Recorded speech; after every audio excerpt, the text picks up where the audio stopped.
Hey guys, welcome to Fifth Down Territory. You're missing a couple of your hosts tonight, but the ones that count are here. I'm Louie at VL Stewart 503, the best in the business. Blake, always here at Bahookie, Montana. And thanks so much for tuning in again. If you guys love content like this, Stadium Rant, make sure to go to our website, StadiumRant.com, sign up for the newsletter. We're going to have a lot more content coming at you guys and the best NFL analysis in the business. Yeah, With buddy. that, let's get into the news for this week. All right, Blake, what do we got for news? So we're now in the biggest dead period of the year between mandatory minicamp and training camp. So we're going to continue more or less continuing to talk about a lot of the same things we have been talking about, and I've noticed it with a lot of the national shows and whatnot too. Seems like the most popular thing for everyone to talk about right now is if the Bills have hit their peak, and what's going on with Stephon Diggs, what's going on with D Hop, what's going on with Dalvin Cook, and those are going to be our main things that we're going to be talking about. Because when we were here last week, the Stephon Diggs news was fresh and was between day 1 and day 2 of mandatory minicamp. And as much as I didn't want it to be a news story, it was a news story at this point in the year. There's not really a ton going on unless you're hearing about guys getting injured or getting into off the field kind of issues. And so when we last left off, he had showed up for his medical and left the facility, and Sean McDermott said he was very concerned. It turned out that he was actually excused by McDermott from the practice. I don't know if this was something that they just came up with, but to kind of cover their ass in the media. But nonetheless, he was excused, and they had talked about it. That's why Stephon Diggs' agent was super confused. He came back to practice the next day, which was obviously a good sign. And we expect to have him back for training camp. It seems like some of the issues are still kind of from last season are still kind of unresolved. And it had to do with kind of the play calling and the scheming and his targets. He did finish the season.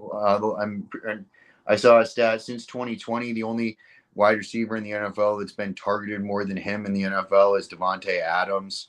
And it's you're talking about like 14 target difference since 2020. So he's still one of the top targeted guys, but he wants his ball. He wants the ball in his hands more in those big games. And it was really kind of perplexing to see him miss practice when like in spite of what we saw at the end of that Bengals game, we knew that he had restructured his contract, and that made his dead cap hit even bigger. So it was more clear than ever that he was not going anywhere. He's not getting traded despite all those rumors, but he didn't show up to practice. And so there were two main issues. The one that I just said about the play calling, and the way I guess Ken Dorsey was only running like 10 different plays, and like the playbook wasn't that big compared to what it was with Brian Dable the year before. And so he could, I guess, potentially be and have some sort of say in what kind of play calling is going forward. I don't know if that's going to happen. It's kind of unheard of for a wide receiver, but he is kind of in that level in the franchise where he deserves some say. And the other thing, I guess, that was discussed when he restructured his contract, he said, if I'm doing this, what are you guys going to do with that $5.4 million of new cap space? And apparently he wants DeAndre Hopkins to be on the team. That was another thing, as Pat McAfee was talking about, is he's a wide receiver. Does he not like that they were talking about going for D Hop? I think it's actually quite the contrary. He's upset that they haven't made a strong play for D Hop. And he wants D Hop to be opposite the field for him, because that means he's going to get double covered less, and it's going to make it easier for Josh to get him the ball in theory. Which brings us into our next news topic. DeAndre Hopkins took two of his visits. Heard that the one with the Patriots went pretty well. Haven't heard much since. I'll let you take the floor for a second because I just went on a monologue for there. No, you're good. As far as the dig stuff, I don't really know. I've never seen a mentality where super talented players in the NFL get threatened by other talented players. I think they understand concepts enough to know that there's room for everybody to eat if you do things right. You don't see one edge get super challenged when there's another edge there, like, oh, they're going to beat me to the sack. And I don't know why Diggs would view it that way either. So I tend to agree with the analysis that he restructured his contract and wanting to do so for a purpose, and then that not being solidified. I could understand why maybe that would be a little off-putting. I don't know how those tend to work, if they give them the money up front or if they kicked his money back. But I mean, I could see saying, hey, I'm going to take $5 million less this year, spread it out over the next 3 years, and then you didn't sign who you told me you would sign. I could see how that would be an issue. As far as DeAndre Hopkins goes, last week, Tyler was talking about, we can't let him leave the building. His visit was Wednesday, right? Can't let him leave the building without signing this deal. Either he is not impressing to the level that people say he is, or he knows he still has it and he's just taking his time. I really tend to believe it's the latter. He has no reason to rush in. He has until training camps in July. It's not like, and also, there's the whole report that he doesn't even like practicing that much. So maybe he doesn't want to be there for training camp. Who knows? So I don't necessarily think this D-Hop news is going to break anytime soon. And now you have the whole Dalvin Cook's going to call him and they're going to go to the same place. You have to look at 3 teams maybe that have the cap space to do that. None of which are really going to be contenders either. Yeah, to me, I think I was looking at a breakdown of it today, and somebody said the Panthers could be a landing spot potentially that would be able to free up enough cap to sign them both. So I guess we'll see if they, for some reason, decide on Carolina. That would really help that wide receiver room and that running back room, in my opinion. And then the Texans were listed as one, but I just went over the cap numbers today, and I don't think we have it because we haven't signed CJ or Will yet. So, I mean, you're talking about a very small number of teams who could sign both of them at this point in the season. Like, those would have been big acquisitions earlier, not as much now. Yeah, I think you really hit it right there when you said if it was earlier in the offseason when they were released, they'd already be on teams right now. But it's that time of the year where unless someone goes on the IR, I don't see where that money's coming from. And they're gonna have to, like we've said the last few weeks, they're either going to be taking less money than they want to take, or they're going to be going to a non-contender team. Maybe they go to a fringe playoff team or a little bit below that to make that team a playoff team. But I don't think that any Super Bowl caliber team is going to be signing either of those guys for $10 million. Yeah, and it's hard to find a team that needs both a running back and a wide receiver. If they were on opposite sides of the ball, maybe you'd be able to find a little bit more plug and play in that way. But unless they both end up on the Titans, I just can't. And I don't even know if the Titans have the cap space for it. If they cut Byard, they would probably. But, why are you going to get Dalvin Cook when you have Derrick Henry and probably aren't a playoff team anyway? Yeah, but as far as I heard, his Patriots visit went well. Edon was posting stuff. Obviously, there isn't a big issue with Bill O'Brien being there as the offensive coordinator still. So hold out hope, Patriots fans. Also, because of the Jack Jones stuff, they need something to look forward to. So while one guy gets that was a big piece, the Jack Jones drop. Thanks for bringing that up. I didn't put that in the show. Yeah, so the latest news with that, for those of you who don't know, Jack Jones was, held, detained in the airport for trying to take weapons onto an airplane, which a lot of people are claiming was just negligence. But depending on the charges, they're saying worst case scenario is he gets 30 years in prison, which is not obviously anything to joke about. That's his entire life almost. So, thoughts and prayers up for Jack Jones. Hopefully he can get this straightened out and be back in a productive place in his life. And then news broke today about Tyreek Hill and some kind of altercation with a boat worker.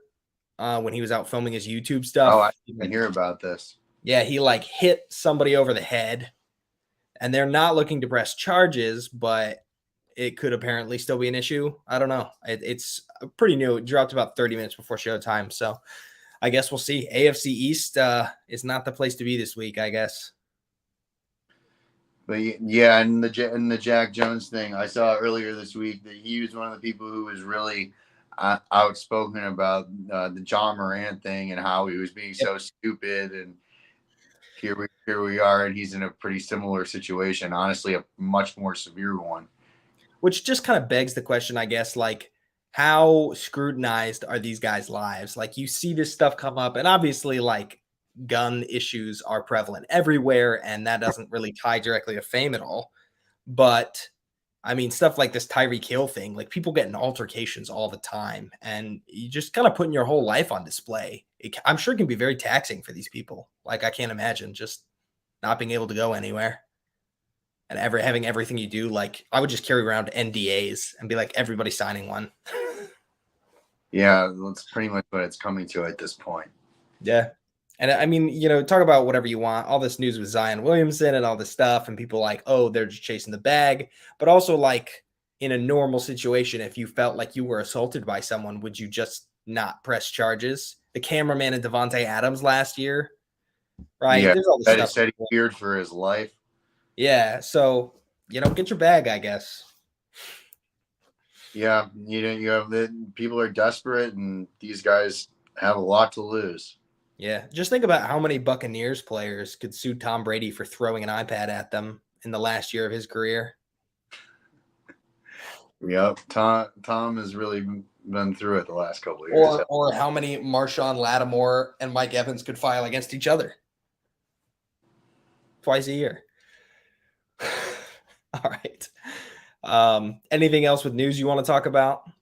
No, those are really the big ones.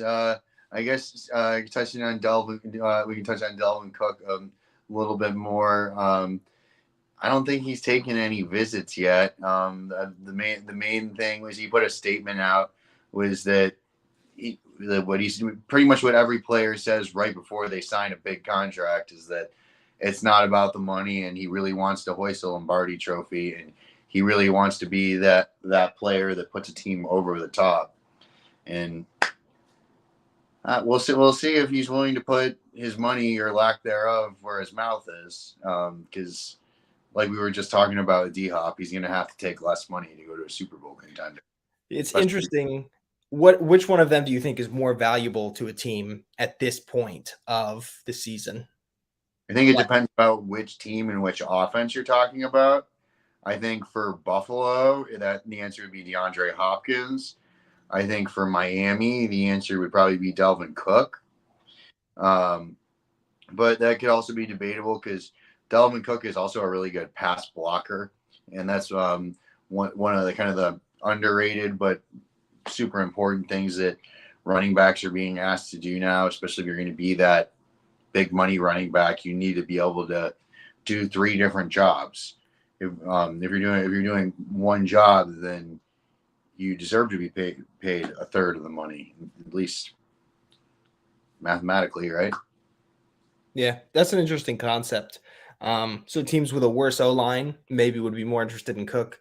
My thought is just the overall value on running backs in the draft now. I mean, I can't think of one team with a rookie running back where they're not like, this person's going to steal snaps. It's just because to me it would make sense, right? If you're looking for a real powerhouse running back set, I think the Jaguars could maybe be a little bit of a low-key landing spot for Cook. That offense would be terrifying with Etienne and Cook and Ridley and Kirk and Marvin Jones, I guess, is your third. But it's not like they need that help. And you're hearing stuff about they signed D'Ernest Johnson this offseason. They drafted Tank Bigsby in like the 6th round. People are saying he's going to steal snaps. So who even knows anymore? I feel like Dalvin Cook really was let go at a really bad time of the offseason. Mm-hmm. And I think that's going to hurt his value a lot. So he might end up on a contender, but I'd be surprised if he gets more than $5 million a year. I think that's probably the ceiling at this point.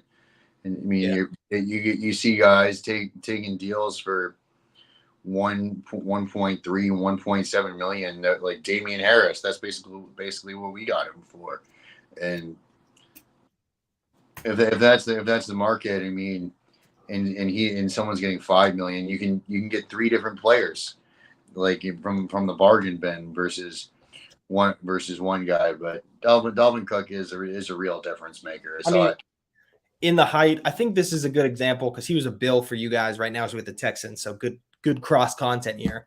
Devin Singletary signed a 1-year deal with a max value of $3.75 million. And that was in the peak of like people trying to get their running backs lined up, right? You saw the top ones go off the market really fast. So to say that Dalvin Cook's going to command anywhere from 8 to 10 million at this point of the season is it's not realistic. Unless it's a 2-year deal that's backloaded for some team that really thinks, like if the Dolphins somehow managed to get him and it was like a 2-year, $18 million deal with 12 million next year or something crazy. That's really the only way I see it being realistic. Otherwise he'll be settling for half or less of what his contract was before. Yeah, that's pretty much the only way that I see, unless some sort of crazy trade happens. But yeah. All right. Well, let's move on to our hot topic of the week, the toss.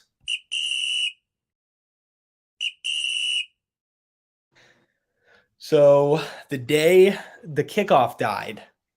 So we're going to talk about the NFL's new kickoff rule, what that means for special team lovers everywhere. So Blake, do you want to break down what this rule change is and how it's different from years past for those of our more casual viewers? Yeah. So special teams, doesn't get quite the press and attention that obviously the quarterback position, the wide receiver position, the running back position get, but it is a super important part of the game.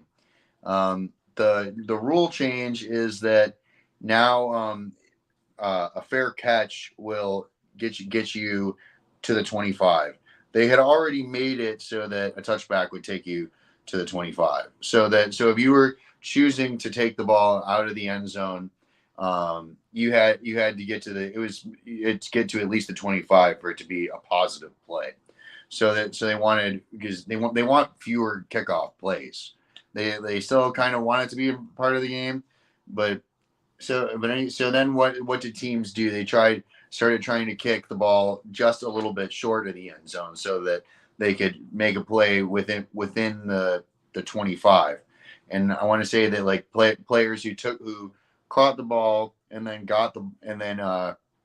and received it and tried to take it out, the average yard mark that they got to is 24.3 yard line. So it's about the same. It's like a 0.7 yard advantage in theory.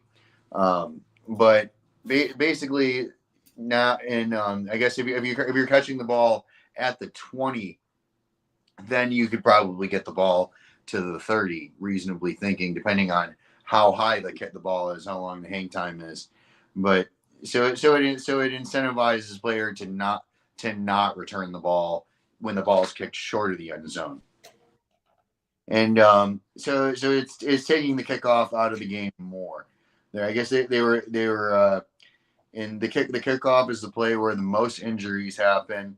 I was reading up on some of these stats before we went live today, and I want to say it was like 38% of kickoffs were returned last year, and they estimate that with this new rule, that could drop to 31% of kickoffs would be returned, which could mean with 7% less of those plays, it could be like a 15% reduction in injury.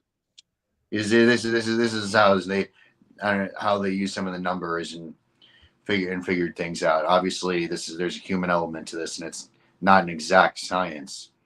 But so less injuries, obviously a good thing. We've have you seen the Concussion movie with Will Smith? No. No, I watched it. I thought it was pretty good. There's no happy ending in it. It shows how some guys like they were really good back in like the 70s, 80s. There was the one Hall of Fame lineman from the Steelers. His name escapes me, but he most of these guys had early deaths. A lot of these guys take their own lives. All about the CTE stuff. And obviously, once that movie came out and the reports came out about CTE, it's been really bad for NFL football and youth enrollment. And they're trying to take the most dangerous play of the game out of the game, more or less. However, with all that being said, the other side of that is when guys come into the NFL, special teams is generally where you make the roster. There's the CJ Strouds of the world are always gonna have a job when they come in. But the draft is 7 rounds, 32 plus picks each round. There's not that many CJ Strouds of the world. You get first round picks that are probably going to walk in and play. Second and third round picks, it's kind of like a 50-50 shot if you're starting. Maybe by the end of the year you're starting, but then that still means that those 4th to 7th round guys are probably not starting. Those are depth guys, especially those 6th, 7th round guys. You're fighting for a roster spot if you're drafted to like a playoff team, and that's how playoff teams build those last few roster spots are the guys who are going to make a difference on special teams. And now that formula that they've been using changes, and Brandon Beane and Sean McDermott were both really outspoken about that. Like, this is how we have built our team, and a lot of coaches were really against this becoming a new rule. But something about the rules committee in the NFL is there has to be a new rule change every single year, even though nobody really wants to see it. Why is that? Because they have to justify their own existence. If there isn't a rule change every single year, why do we have a rules committee? That's an interesting concept. Part of it, I think, is right. The idea of innovation. The game needs to keep changing to keep people interested. I don't necessarily know that that's true. I think baseball's a prime example of that. Yeah, that's Other than the recent pitch count change, which I'm not an expert on. Baseball really is very similar to what baseball was 40 years ago. And people still like baseball for what baseball is, atmosphere and the speed of the game and the mental aspects. Like, those things don't change. As far as the kickoff return goes, I know a lot of people aren't fans of the new rule. I'm not necessarily either. One of the big reasons I point to, I think a perfect example from last year is Kevontae Turpin, right? He comes in from the XFL, I think, or the USFL. He gets a shot kind of on this special teams aspect, and basically he's a kick returner. But he's making more money as a kick returner in the NFL than he would have made as a wide receiver 1 in any other league. So, guys like that getting an opportunity to play matters. So to me, I think what you have to do in this instance, and I think, to be honest, it's kind of overdue. I think they just need to expand the roster size of NFL teams.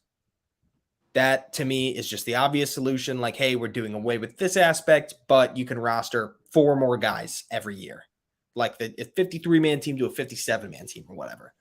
I'm surprised that hasn't changed with how much they've been deterring some of these special team performances. So I think you hit the nail on the head, right? There's guys that are fighting tooth and nail, would be great players in the league. They just have to find a way to prove it. And special teams is really their way in. And Dearness Johnson was one of those guys. Yep, right. Another thing I guess they could do is adjust the preseason policies. I don't know if anyone's really looking for an expanded preseason. Yeah, I think the preseason's days are numbered, honestly, the way it's going, because they can take away preseason games. They can add more regular season games, and Yeah. My thought would be maybe don't take away the preseason games, but only make it for practice squad players or something, right? Time to get a look at your depth or playing those guys you're not going to start or something like that, like trying to find your diamonds in the rough. Because a lot of game 3, you're on a limited playbook. You're just getting your guys reps, your starters for the first half. I could see something like that maybe going away, but who knows?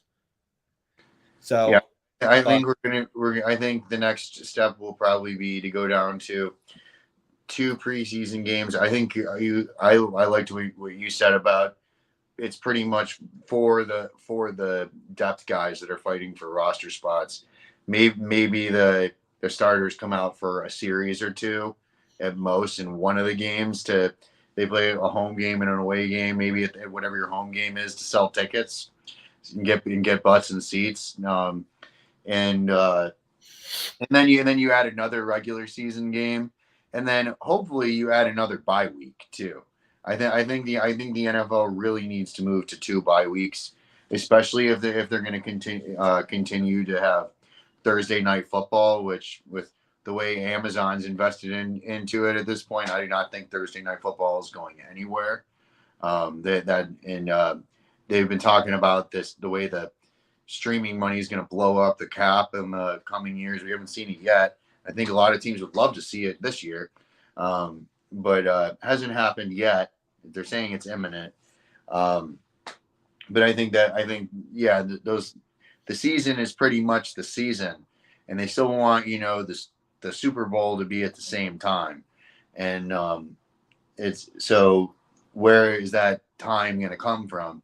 The preseason is the obvious answer, or they move everything up earlier in the summer. I guess it would be possible too. We're in this dead period. I guess that wouldn't be good for baseball, but I don't know how many Americans would really be that upset about more football earlier. Yeah, I definitely think we'll see this continue to adjust, especially as streaming money takes over. I agree that we're going to be seeing a lot more changes over the next few years to scheduling. And as they make the game longer, you're going to see concepts of load management be implemented, which will be interesting. So, yeah, I mean, the game will continue to change, I think, as long as they are worried about the players and their longevity. Because when you get a superstar, right, you don't want to let those people go. And not everybody's Tom Brady length career, Andrew Luck, I think, is a great example of somebody they really lost out on. He couldn't stay healthy. He had to call it for the sake of his own career. I would not be surprised to see Tua follow a similar arc. I don't think it'll be this year, but I mean, we're talking 2-3 years from now, right? Just off his rookie contract, 2 more concussions by then, or maybe something else, right? It doesn't have to be more concussions. He could hurt his back or break his leg. That stuff happens, and he's already been through a lot. So I think surgery too. Huh? He also had a hip surgery before Yeah. he came into the league. So, it's unfortunate to see young players like that getting into those situations. And I think as long as they feel they're losing out on the length of some of those careers, that they're going to keep looking for ways to change the game and implement rest and remove injury tending plays, right? The drop tackle was a big one a couple years ago. Can't drop the hip when you're tackling. So defense is getting harder, but it just is the way, right? Defense isn't as sexy as it once was, unless you're a Steelers fan.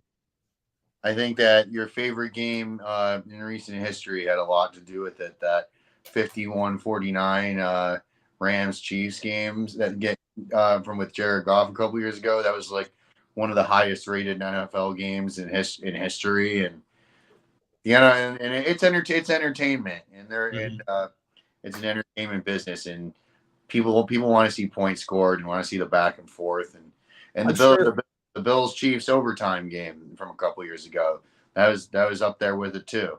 You have to think about how gambling factors into as sports gambling is becoming bigger. how many people, want to take the under? How many people want to bet on defensive turnovers? No, you want to bet the over on Tyreek Hill's 119 yards versus a crappy secondary. Like, that's just the way the game works. So they're going to keep leaning into that as long as it makes money. So yeah, that's it. The overs club. That's what Big Cat's always talking about. And it's fun. It's amazing how fast the sports gambling has really grown. Like, but just a couple of years ago, it was just so taboo, and now it's FanDuel this and DraftKings that, literally everywhere. They're like, it's like beer commercials. Yeah. And when the game goes to commercial, you're pretty much guaranteed to see one or two beer commercials and one or two sports betting commercials. Which, Blake and I, both being Florida residents, are going to get in on that at some point. Yeah, geez, cannot wait for that day. But this, is a great segue to our next section, but also a great chance for us to talk about our very own show that gives you the best lines and the best props around. Talking about the Gritty Gamblers cashing your ticket.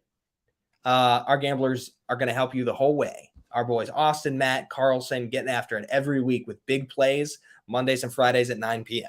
So make sure that you're checking them out, making some money, and you'll get to see some of the awesome lines that they've been dropping over there. I think Austin was just telling me he went like 7 of 8. Oh man, over a series. So yeah, you're just leaving money on the table. That's a good day. Yeah. All right. If I could hit that, I wouldn't be doing this anymore. I'm just kidding. Tyler, don't fire me. I almost got that last week. So we're going to move into our dissecting divisions. This week we're doing the NFC North. So Bears, Lions, Packers, Vikings. We're going to go over record predictions, most polarizing player, one hot take, and the best game on the schedule. And then we'll talk about the impact block after, which will be the Panthers, NFC South. You want to go first on this, Blake? Bahookie? Yes, sir. So we'll go alphabetically, go with the Bears first. Most polarizing player. I went with Cole Kmet for this team. The other one that was my honorable mention was Deontay Foreman. I thought was a big pickup, and we were talking about running backs going earlier, and Devin Singletary going for $3-something million. I think Deontay Foreman went for something similar too, and I was kind of hoping the Bills would get him, but they got a couple of deals with Latavius Murray and Damian Harris. But anyways, Cole Kmet, Notre Dame product. And I grew up a Notre Dame fan. And hey, JC, welcome to the party, brother. Get the boy in How's there. it going, guys? Pretty good. We're just starting our dissecting divisions and talking about the Bears right now, going through the NFC North teams. But my most polarizing player for the Bears is for this upcoming season was Cole Kmet. I've got him on one of my dynasty teams that I took over. It was a losing team and it's like a rebuilding team, and I had to basically had to sell all of my good older players so I could bring in some good younger players. Cole Kmet was one of those guys that I made a move for and didn't really take off this year, but I think he's going into year 3 in the league now, and it usually takes a few years for tight ends, and they've now got a good running back with Foreman. They got their number one wide receiver with DJ Moore. I think the other person I was thinking about putting here was Chase Claypool. Really needs to take a step forward for them, and Darnell Mooney also a good choice. Take them all, Blake. But with that being said, they do have all their weapons now, which in theory should kind of spread out the defense and make this a year for Justin Fields to really take that next step into top 5-10 quarterback. Record for this team. Geez, they were the number 1 pick in the NFL last year. So it's hard for them to be any worse than they were last year. I'm gonna put this team at like 8-9, 9-8. And then I'm gonna say 8-9. I think 9-8 is probably a little too lofty. But I think that they had one of the best off seasons in the NFL. They got a lot of pieces, and we'll see. Their schedule is not too bad because they're playing all their crossover games are from the fourth place versus the Vikings, who have like a really. I was going through the games and picking out the game of the year candidates. The Vikings have it rough with some of the teams they have to play. But game of the year for this team, I'm saying the Chargers. I think the Chargers are one of this team goes up against the AFC West and or the division. The NFC North is matched up with the AFC West this year, and I don't see them giving the Chiefs a game. I think the Chargers are like one of the best teams that they could maybe give a good game to, and I still think the Chargers probably win that game against the Bears, but I think that it could be interesting. So that was why I chose that one. And my hot take on the Bears, I said DJ Moore will be a top 10 wide receiver, which facilitates Justin Fields taking that next step, like I said, to being like top 10, top 5 quarterback. Man, on my dynasty team, hope so. JC, you want to go next, or you want some time to prep? No, I'm good. I can go. So I'll start with the record. I'm a little bit lower. I have the Bears at 6-11. I feel like that's fair with all the acquisitions they have made, still being a young team and seeing what Justin Fields can do. Most polarizing player, I'll go with TJ Edwards. They signed him from Philly. Dude led tackles with 99 last season, 2 sacks. I just feel like he can really be a name for that defense. I don't know. We'll see. That defense couldn't get any worse. So we could not. Yeah. For the games most watched, I would say probably Bears versus Panthers. Just with how mobile Fields is and seeing what Bryce Young could do. Again, they're a young team, with a new head coach, and they made a lot of acquisitions themselves. I just think that would be a good matchup. And my hot take, I don't have to agree. I think Justin Fields will be a top 10 quarterback in the league. I know he has been working on his throwing. There's been a lot of good talks with him coming out of camp, especially when he's been paired up with DJ Moore.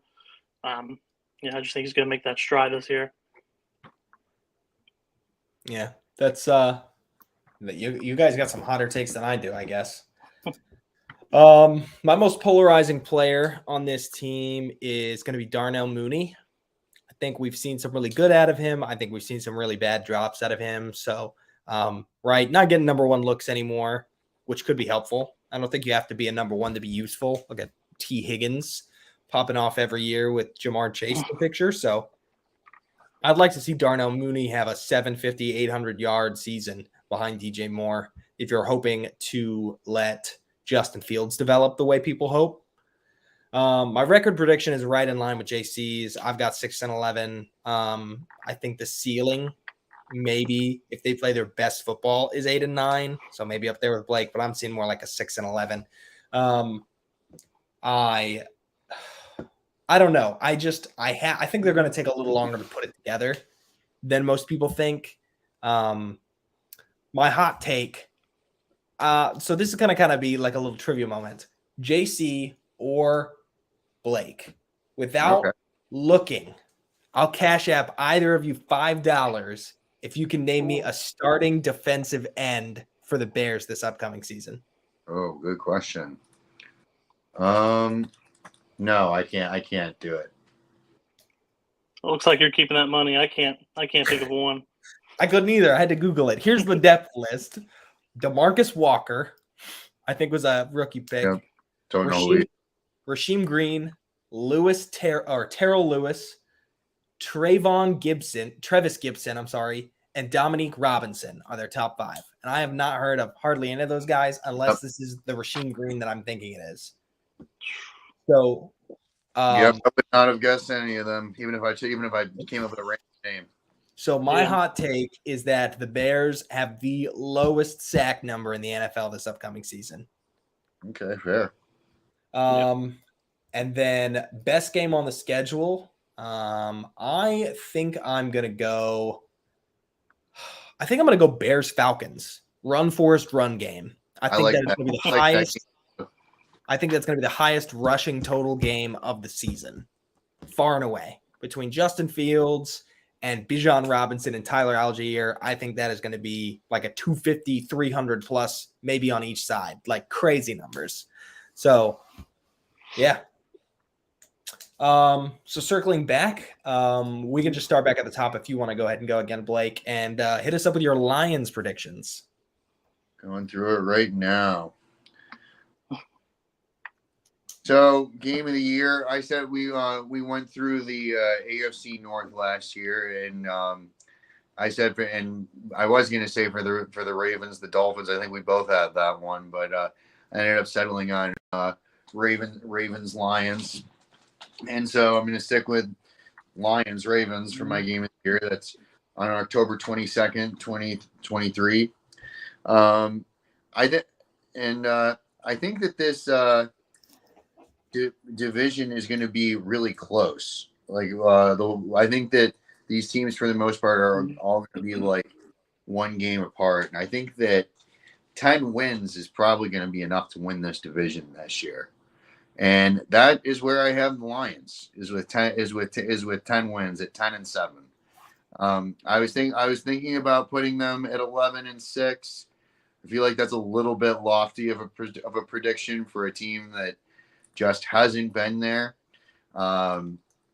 With that being said, my hot take is that the Detroit Lions are going to win a home playoff game this year, and they're going to break one of the longest streaks in the NFL. I want to say it was like 1991 was the last time they hosted a playoff game. I don't even know if they won that game. 1991. I want to say, yeah, and so yeah, that's my hot take is they will win this division, and they will win a home playoff game and find themselves in the divisional round next year, or this year. Most polarizing player, it's got to be Jameson Williams to me. We didn't really get to see him play last year. He kind of came on at the end of the year, but wasn't really a contributor. And now he's got this gambling thing. Shout out to the gritty gamblers. Jameson Williams, we would love to sponsor you. Just place your college bets outside of the stadium next time. So week 6 he should be back, and boy oh boy does he need to start producing. I know like he was just going to be getting into the NFL, and it's probably a little bit unrealistic to expect him to catch 2 touchdowns and go over 100 yards on his first start, but it's going to be a year and a half into his time in the NFL at this point, and like he's a first round pick, so you got to start getting some production out of this guy, even though he really hasn't been much of a factor yet. And so that's all of them. On to you, JC. All right, so the record, I guess I did go a little high. I went 11-6. I just think carrying that momentum from last year after a big hype of making sure the Packers wouldn't make the playoffs. I would say I would think the rookie coming out was the most polarizing. I don't know why I can't pronounce that word tonight, but it's fine. Jahmyr Gibbs, I think of his lone year with in college. Well, it was a Bama, right? I don't know why. Yeah, Bama, it was Bama. Yeah, he transferred over to Bama. He had 926 yards last season, average of 6.1 yards carry, 7 touchdowns. I just think with the loss of DeAndre Swift that he's going to make a big run. He'll be very important in the running game, obviously. Games to watch, I'll have to go with Lions and Jags.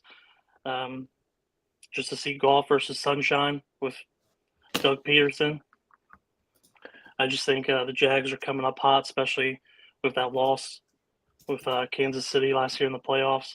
I just think that's a good matchup myself. I think that's going to could be one of the games of the year for the NFC. My hot take, I think the Eagles look at me, Eagles fan. I think the Lions will finish as the number 3 seed in the NFC. Okay. I like that. I put money on that. Give me the line on that one, JC.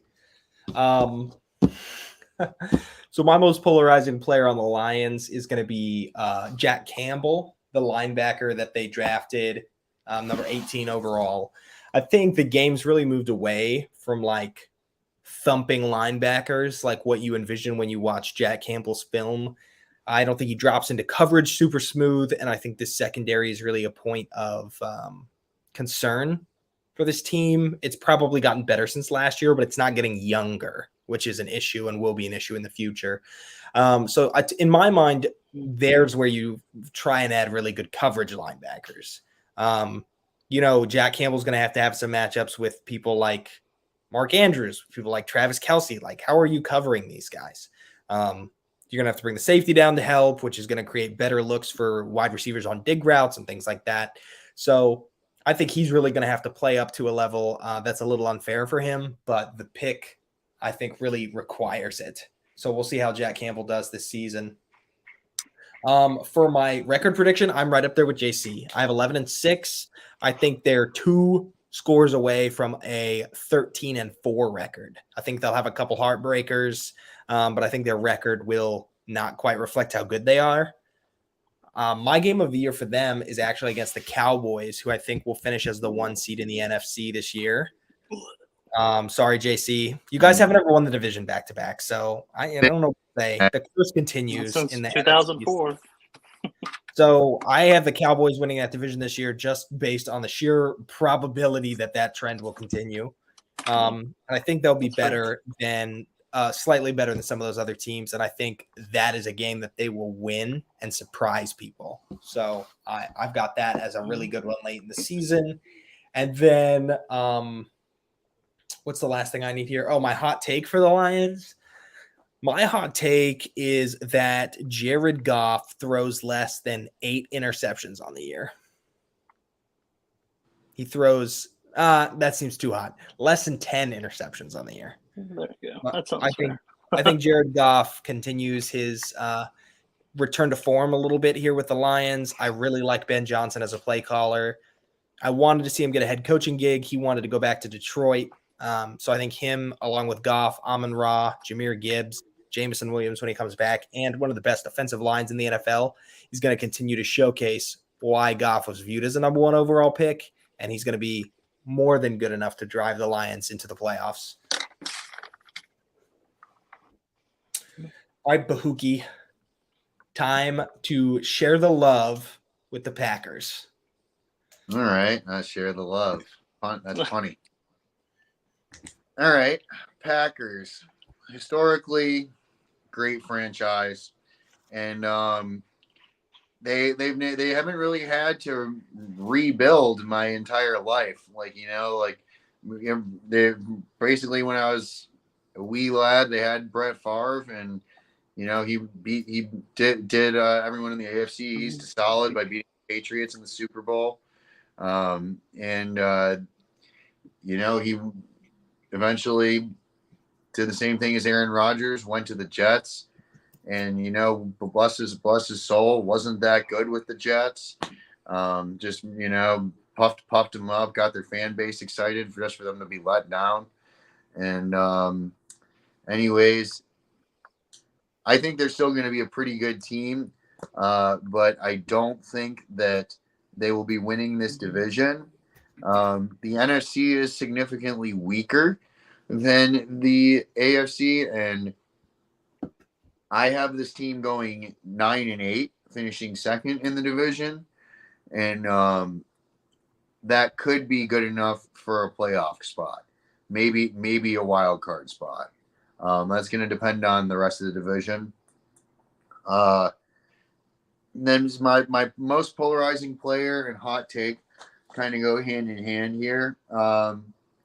This is probably a pretty hot take, but I have Aaron Jones as the most polarizing player here. Not because he's bad. He's a really solid player, but in the running back world, he's starting to get older.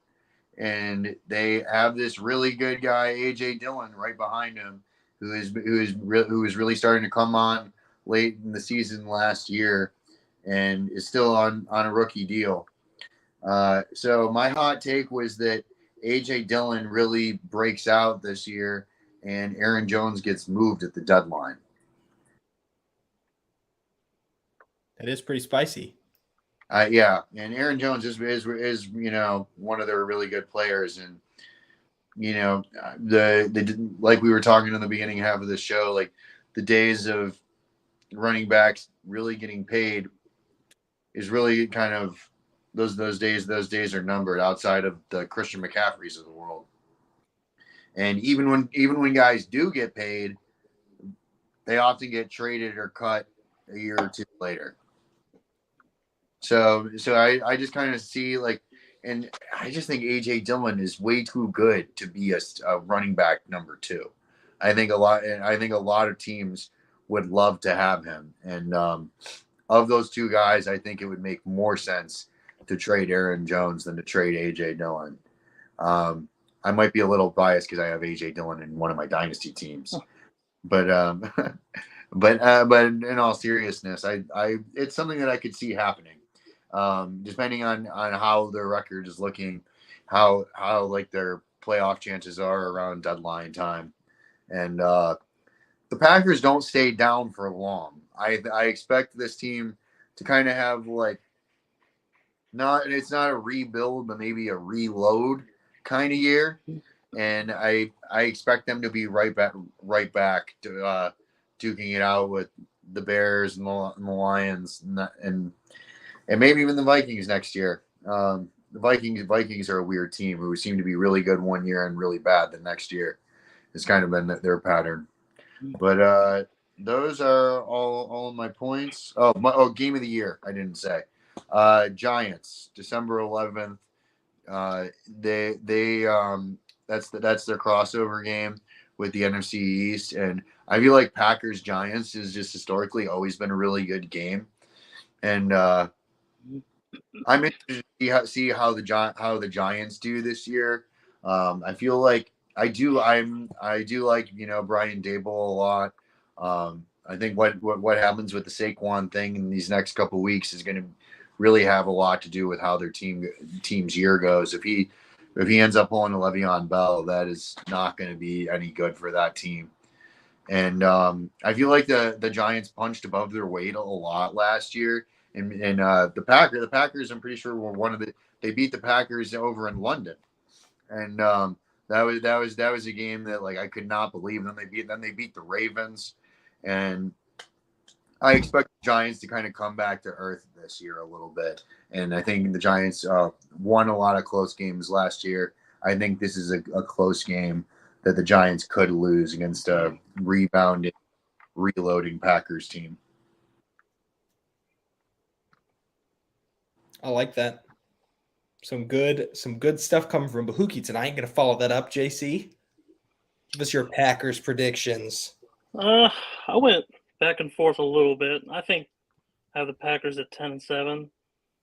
If for some way the Packers get lucky with all these quarterbacks in a row, Favre, and then Aaron Rodgers, and then somehow Jordan Love becomes the next guy, I might lose my mind because I'm so tired of seeing it. I don't know about anyone else, but I'm tired of it.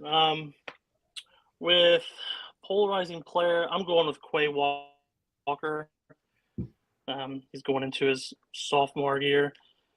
I just think this game will slow down for him. He was pretty good in college. I just think this might be his year. He can stay on the field. Get another team. That's the thing. Yeah, if he can stay on the field, then I think he can. That's the thing. Quay, you can only tackle the guys not wearing the black and white shirts. Mm-hmm. Some coach needs to break that film down for him. He's trying to get his stats up. I guess you hit the zebras, you get extra points. I don't know. For games to watch, I guess I'm going to have, for game of the year, Packers versus Broncos. See if Sean Payton can fix Broncos country. Let's ride. Broncos country. I don't know if that Russell Wilson is danger rich will get him going with that offense. I just know that defense is pretty solid. I'd just like to see Jordan Love go up against a decent defense. I guess that leads to my hot take. I think Jordan Love will lead the league in interceptions. And I'll leave it at Anthony that. Richardson has something to say about that. Yeah, that's true. I don't think that's a bad take at all. Yeah, we'll see. It has to be a little bit spicy for it to be a hot take. Number one in interceptions. I don't know. Oh, well, if it's him, then it means it's not Josh Allen, so I'll take it. Yeah. Wow, the Packers, what a polarizing team. I'm a lot lower on Jordan Love than most people. But I'm also just not high on this wide receiver room. I went and looked through it. Christian Watson, Romeo Doubs, or whatever you say, and then Jaden Reed. Which I'm a big Jaden Reed guy. He is the late round steal of every fantasy draft this year. He's an MSU kid, so represent. I think, right? Jaden Reed went to MSU. Yep. So, right, got to represent. Somehow I'm a Michigan State fan. Take it up with my father-in-law. But, so, I like all of those guys as a wide receiver 2 or 3. I don't like any of them as a wide receiver 1. Christian Watson fans, you can send me a DM on Twitter. Let's talk about it. He was good because Aaron Rodgers has amazing ball placement. You don't see Watson on a lot of jump balls. You don't see Watson playing aggressively back to the catch point. It's a lot of in the bucket, over the shoulder, breadbasket type throws that he really was able to make a lot of big gains off of. We'll see if Love can replicate that from Rodgers, but one of the hardest throws in the NFL, and Rodgers is the best in the business at it. So I think the Packers go 7-10 is my prediction. I think their most polarizing player is probably, Jordan Love feels like the obvious answer, but maybe I'll do something weird and go like Jair Alexander. I was thinking about that one. I like that one. I think Jair's a lot of talk, which you kind of want in a number one corner. But at the same time, I feel like he has a game where he plays absolute clamps and then a game where he looks like a piece of toast sitting on the field. So I think the Packers defense is going to have to be electric for them to stay in games because this offense does not scream 30-plus points to me. They scream like 18 a game, 24. So I think you have to have a good defense that's going to be able to create easy red zone opportunities for a young offense. And this isn't me saying like the Packers are doomed forever, like in full rebuild mode, but you have a quarterback who's never hardly taken snaps, a sophomore year wide receiver, 2 brand new tight ends. You have Romeo Doubs, who hardly got a ton of playing time last year because of injury, I think. He's on his second year. Jaden Reed's on his freshman year, or his rookie year. It's just youth, and that's going to show in a lot of these games. My game of the year is going to be probably Packers-Steelers.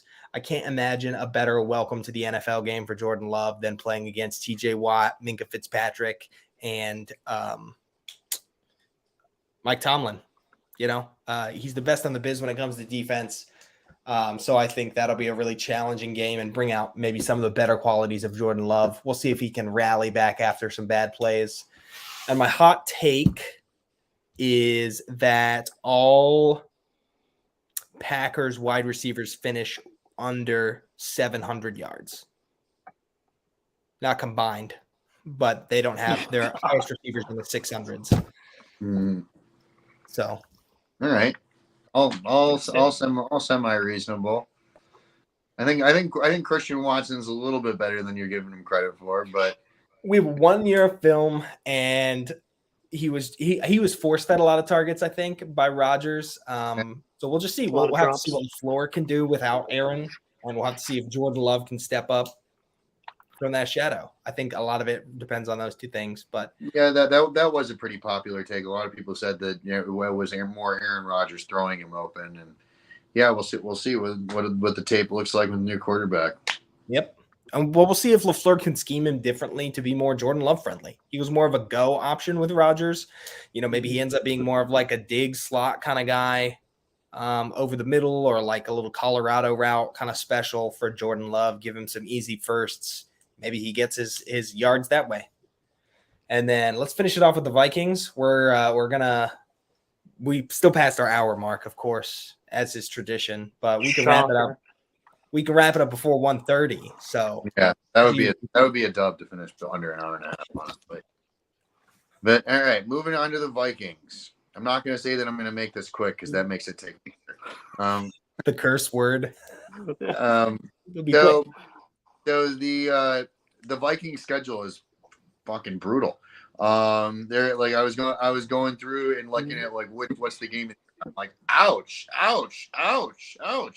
They get the Chiefs, they get the Niners, they get the Eagles, they get the Bengals, and I think they lose all 4 of those games.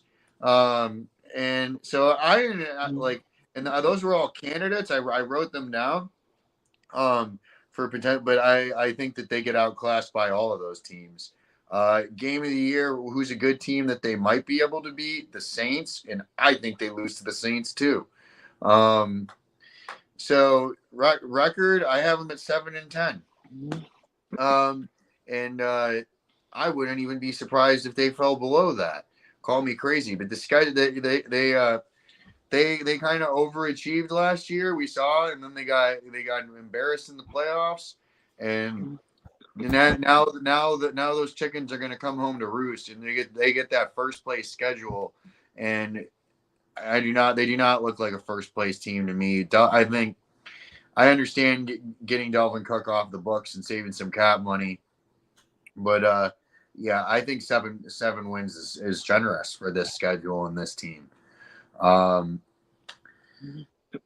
So most polarizing player, I've got TJ Hawkinson. I also wanted to say Alfred Mattinson, but I decided to go the Hawkinson route because they gave up a 2nd and a 5th for him, and he's basically been tight end 3 in the NFL. We've been waiting to see Mark Andrews take that step, and I still do not understand for the life of me why the Lions made that trade. There's a guy I work with who's a Lions fan, and every time TJ Hawkinson gets brought up, it's just like that was just kind of the head scratcher trade of the year, where now the Lions get to face him twice a year, and he was performing really, really well for them. They had to really hit on those picks, but now he is a Viking, and the Vikings need to get production from him. At least the production that he was getting with the Lions. He wasn't terrible with the Vikings last year, but I don't think he was as good as he was with the Lions. And then my hot take, you can tell based on the record predictions that I had for all the teams that this is last in the division. I said that there was basically a 1-game difference between each team. And the other side of that, I have Kirk Cousins getting traded to the 49ers. Yikes. Because basically based on the history of bad luck the 49ers have had with the injury to the quarterback position. And this is probably much like Aaron Jones in the last one. This is probably their last opportunity to get any sort of value for him.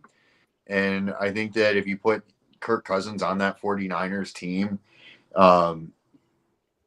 that's probably the one place he'd ever be able to win a Super Bowl. I don't think that any other team he would really be a Super Bowl caliber quarterback. Hopefully Brock Purdy and Trey Lance stay healthy. I think that we'll see about Brock Purdy. If he stays healthy, then that's their best case scenario. I think signs are pointing towards Trey Lance just not being an NFL quarterback at this point. But I don't know. But hey, it's a hot take, and I think it's kind of spicy. And I think Kirk Cousins with the 49ers would actually make a decent amount of sense, and they'd get something back in a down year. And then maybe be able to pull the Vikings and take that 4th place schedule and win the division next year. Because the Vikings have been a weird team. I feel like they go from being a 7-win team to a 12 or 13 win team like every other year. They flip flop. But that's it. That's it for the Vikings for me. All right, JC. The Vikings are a weird one. Of that take. Yeah. Well, the Vikings were a weird one for me. Like Bahookie said, they're always either up or down. They're a roller coaster of a team when it comes to how they finish the season. I'm gonna start with polarizing player. I'm gonna go with Jay Jettis. With the teams they play this year, the Bengals and Chiefs, Eagles. I just think he might take a step back. I know he finished this last season with 1,800 yards, but I think he might get a fraction of that. Not saying he won't have over 1,000 yards, but I don't think he's getting close to that 1,800 mark this season. For the record, I'm gonna go 8-1. I'm gonna throw a tie in there. Tie. I'll throw a tie in there. Who do they tie against? This might be a little hot take / games to watch. I think they're gonna tie with the 49ers. I believe that's a night game. So we know how Kirk Cousins does in prime time. Non-existent. The Niners might have QB trouble by that time anyway. They might be on their practice squad QB. Who knows? I guess to linger with that hot take, I also have Madison he'll have his first 1,000-yard rushing season with Dalvin Cook out. I feel like they'll be running the ball a little bit more this year. Yeah, but that Niners game I think is one to watch. It'd be weird to see the Niners with that stacked defense to have a tie on their record. But I just think this will be just a weird game, and somehow they'll come out with a tie. That's definitely that you matched it. Now I have to come up with something crazy. Yes. Okay. Yeah. Wow, guys. I should not have gone last here. For mine, for the Vikings, record prediction, I've got them about 8-9, 9-8, somewhere in that window. I definitely think they regress. They had the most one-score wins last year out of any team. I think they had like 7 or something absurd like that. That luck runs out at some point. You got rid of some key players. Zadarius Smith was on this defense last year, I think. Dalvin Cook obviously got cut. Adam Thielen's gone. He was Kirk Cousins' safety blanket for a long time. So I just don't really see them battling with the elites here. I completely agree with Bahookie on that one. Polarizing player. I'm going to go KJ Osborne. It's been pretty highly touted. I think there's a really big void for them now at wide receiver 2. Obviously, they brought in TJ Hawkinson, like you said, so maybe some of that pressure is alleviated with his presence. But Thielen was like third down guy for Cousins for a long time. And I think Osborne's going to really have to help, because if he can't win one-on-ones, you're going to see a lot of like low, like fill the box scheme, bracketing Jettis, and making it a lot harder to convert on some of those third and longs, which I think they'll see more of this year. My hot take is I hate the Vikings offensive line. I was looking at it. I'm not a fan. I think Kirk Cousins gets sacked 30 plus times this year. More than twice, a little less than twice a game. So 30 plus. I'm gonna go right at twice a game. Say he gets sacked 34 times this year. So, which isn't crazy, but I think it's a lot more than he's been. Let me double check this. Make sure this take is hot. Best game on the schedule. Ooh, let's check our good friends StatMuse. So Kirk Cousins got sacked. Oh, this should be easier to find, I think. Somebody look this stat up for me. Oh, it looks like he got sacked 46 times last year. So I'm going to go up and go 55. There you go. There's your hot take. He gets sacked 55 times this year. I just think it gets worse. I think he's getting less mobile. I think he's going to have a harder time adapting to some of these new guys on offense, not having his old reliables, which is going to cause hesitation. And I think you're going to see that number go up. And then I'm going to say for the game of the year, it's hard because it's hard to know who they're going to stack up against. I have their game of the year maybe as like the Chargers right at the beginning of the season while there's still some hope. But I agree with Bahookie. I want to point out a couple of these runs on this schedule. They go Eagles week 2, Chargers week 3, Panthers week 4, Chiefs week 5, Bears week 6, Niners week 7. Yeah, it's brutal, man. And then on the back half, divisionals aren't gimmies. No. Back half, you have Bengals, Lions, Packers, Lions again. Like, it's brutal. The front and the back of the schedule are absolutely nightmarish. And I think Cousins is a little worse for wear. I don't even know if he makes it the whole season, to be honest. He's going to take a beating this year. All right. So we're going to wrap up real quick and hit the impact block. This week's edition is the Carolina Panthers. So, JC, I'm going to let you kick this one off. Who's your impact player for the Carolina Panthers this year? I'm going to go Miles Sanders. Surprise. You should have known. Yeah, surprise. I think he'll be with loss of Christian McCaffrey. I think he'll really get that run game going. He's really gotten better with the passing game as well, so he'll be dynamic, especially with rookie Bryce Young. I just think I would say he has another 1,000-yard season. Probably, I think he had one this past season. I think he'll do it his rookie debut in Carolina. All right. My impact player for them is JC Horn, however you say it. Picked super high in the draft. He's had some trouble staying healthy, but no serious lingering injuries. He's locked down when he's on. And I think that's something that they're going to need with that nasty defensive front. So I think he's going to be their biggest addition if he can stay healthy this offseason. Yep, mine would have been Miles Sanders, but honestly, JC, I'm glad that you got to talk about your boy. I mean, in one of my dynasty leagues this year, oddly, my top 2 running backs were Breece Hall and Javonte Williams. Both went down with ACL injuries. I was 7-0 at the time, and I was undefeated, and I'm like, now I have neither of my top 2 running backs. So I had to trade both. So I had to trade all of my picks to get starting running backs back. I traded my first round pick for Miles Sanders, and I traded my second and third pick for Deontay Foreman. And oddly enough, both Eagles, Panthers, and I ended up making it to the finals and lost. I had Josh Allen playing, but unfortunately, that was the DeMar Hamlin game. Mm-hmm. And ended up and I was down in the game and ended up settling for second.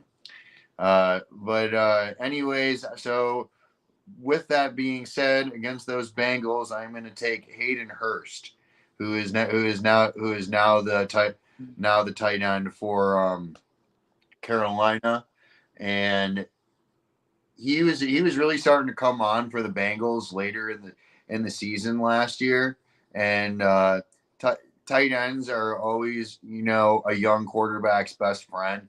Young quarterbacks always like to dump off the short balls to their safety blanket.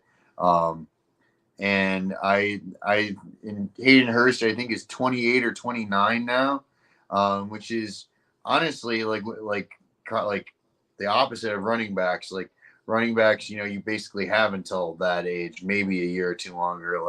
But now we're seeing Travis Kelce is 32 and he's still one of the top 5 players in the league.